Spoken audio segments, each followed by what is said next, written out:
we're sitting in an area where there was a lot of manpower, there were a lot of hours spent here searching for Relisha Rudd.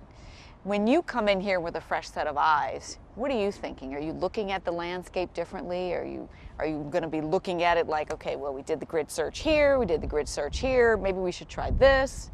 How do you approach this really big swath of land with a new set of eyes? Well, I mean, it's taking the whole investigation. It's not just coming into a certain area and trying to figure out a different way of doing that. But it's looking at all the different perspectives within the investigation. Yeah, you're right, this is a huge area. And even just coming in here today, I was looking, you know, and you kind of look left and right and you just keep going, is that the spot? Is that the spot? So I think everybody does that. Everybody knows what this park is and what this means to this case. And people come through here all the time. So even just talking about it now, you know, as people come through the park here in Kenilworth and see what, you know, where we were, I'm hoping that other people have a fresh perspective and fresh eyes doing this too. Years ago, it would seem as if the police had gotten to the place where they had all but resigned the fact that Relisha probably would not be found alive. When you come into this case, do you come in with the presumption that she will be found alive and it's your job to try to do that? I come in with the presumption that I want to find closure for this case. Mm-hmm. And if I'm going to make it one way or the other, that my perspective on that is not relevant. I just want to find closure and find where she is and hopefully bring her back safely and home.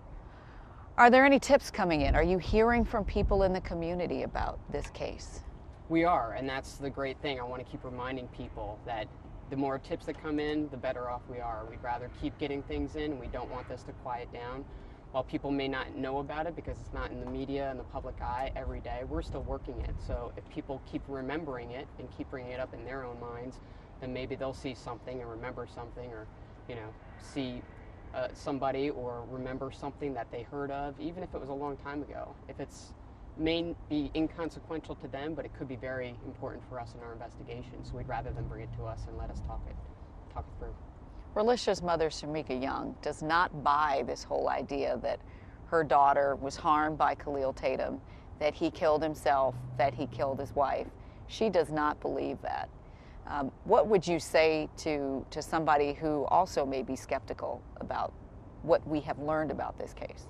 I understand that different people are going to have different narratives within the investigation. What they see and what they may believe is, you know, what they're going to believe, and that's fine. But we have to work with the facts, what we're brought, you know, the facts that are brought to us, and what our investigation has brought forward at this point. So, you know, I'm sure that everybody has a different perspective on this, but we're just working with the facts that are brought to us. Shamika says there's also this false narrative that she gave her daughter to the janitor. She says that did not happen. And again, all we can do is go with the facts that we have been presented to us and use that to our investigation to hopefully bring some closure. Has Shamika Young and the family, in your mind, been cooperative? Are they considered suspects at all in this case? I don't have any information on them being considered suspects, but my perspective on it is not really relevant. We have been going forward with the investigation, and we're just going to keep going with what the information that's brought to us. Are you going to go back and talk to her again and to even some of the family members to revisit some of the events from then to now? As in any investigation, if you don't have any closure, you're going to go back and revisit all the information that you had before, keep working through that and seeing if that provides you some more information. If that's something that we end up doing in the future, that's a possibility. We always hear from people, regardless of who we're talking about, whether it's a missing child here or a missing child across the country, and they press us for answers. Where is Relisha? And why don't we know where she is? How would you answer that question 3 years later? Why don't we know where Relisha Rudd is? Somebody knows. They just haven't told us yet. And we're hoping that somebody will come forward and let us know exactly what it is that happened and give us some more information. Someone knows. We don't know it yet, but we will find out. Is that the hope that you have to work on, regardless, when you're looking for missing people, missing children, adults, whatever, that somebody knows something and they just have to speak up? That's generally the case. Somebody always knows something. These incidents don't happen in a vacuum. Somebody has seen something. And again, like I said before, it may seem inconsequential to them. They don't realize that it's very important. But if they do think of something or hear something, then they should let us know, because for our investigation it may be very important.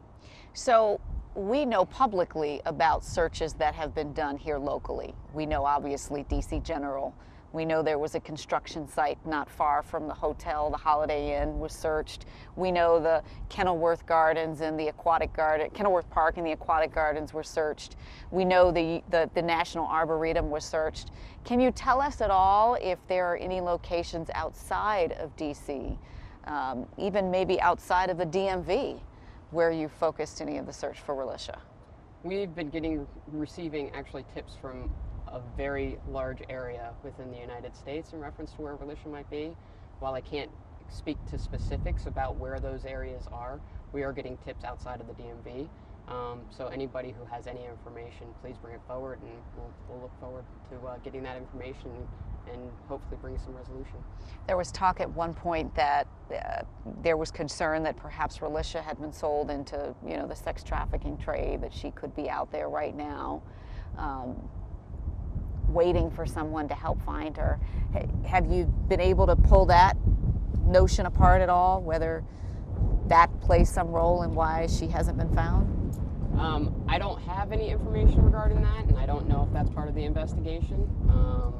But I don't know. I don't know if sex trafficking has been any part. Sorry, let me... That's okay, no problem. Excuse me. Let me try that one more time. Sure. In reference to any sex trafficking involvement regarding the Relisha case, I don't have that information. That hasn't been part of our investigation. But because it's an ongoing investigation, the information that we do have is not something that we can necessarily release publicly anyway. Was there at any point, did anybody go to DC General, to the shelter, and talk to any of the parents who had children there and say, what do you know about this guy? Did he try to talk to your daughter? Has he been friendly with you? Do we know whether police really got into the shelter and were able to ask some pretty important questions that might help them? Or is that something that you might consider even doing now? Well, I mean, people were interviewed.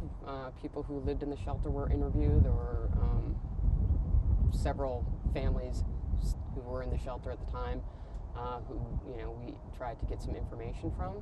And just like we've done in the past, we'll go back and revisit some of the information that we've received previously and try to go back and see if maybe now, a few years later, someone remembers something. It's very possible that there's someone there who saw something and knows something and just hasn't come forward yet. Mm-hmm. What is the perspective on Shamika Young? Is she a grieving mother who is looking for her child in the minds of DC police right now? Well, I don't know that our opinion about what she is or isn't feeling, that's something you have to talk to her about. We just want to go based on the facts and find out where Relisha is. Have you gotten the information that you believe you need from Shamika Young? Well, we haven't gotten the information that we believe we need from anybody because we haven't found her yet. So that's the information that we need. What would you say to somebody at home who may have that piece of information that you're looking for and hasn't come forward yet? If it was their daughter, if it was their sister, if it was their mother who was missing, they would want someone to come forward for them. So if they do have that information, it would be great if they could come forward and help us give some closure to this case. Do you believe that you will be able to solve this and answer the question of where Relisha Rudd is at some point soon? Yes, we'll solve this case. Similar to the Pam Butler case that I said, sometimes it's just a different perspective that you need to solve a case that seems like it's going on for a very long time. And again, because it's not in the public eye every day, they may think that we're not doing anything, but there are detectives who are actively investigating this case and trying to find where Relisha is. I know that you have to have a healthy degree of separation when you're investigating these cases, but this case in particular really mobilized the community in a really powerful way.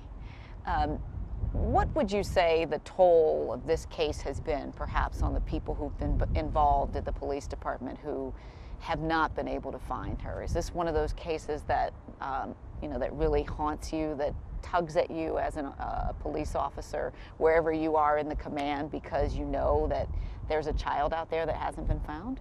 Yes, and I mean, Relisha is sort of a face that everybody knows. But all the missing children, all the missing people that we have in the District of Columbia always tug at us because we don't know why they're gone or where they are. And there's always a family, there's always a mother or father or friends who are looking for this person and want to know. You know, not knowing is such a struggle for everybody involved.